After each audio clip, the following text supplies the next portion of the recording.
Ce matin, une trentaine de personnes font le pied de grue devant l'hôpital Marchand. Ce collectif issu du personnel soignant du CHU de Toulouse s'oppose à la procédure d'expulsion qui menace l'une des leurs, Sophie Dagnocco.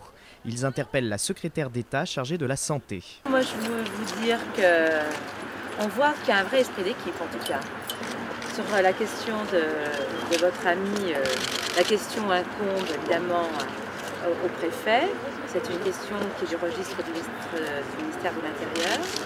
Mais en tout cas, je le dis avec sourire parce que je ne suis pas très inquiète sur la suite qui sera donnée. Et je sais que le préfet trouvera la meilleure solution pour que tout ceci se fasse dans les règles de l'art.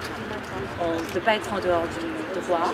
Il faut que dans le cadre du respect du droit, les solutions puissent être apportées.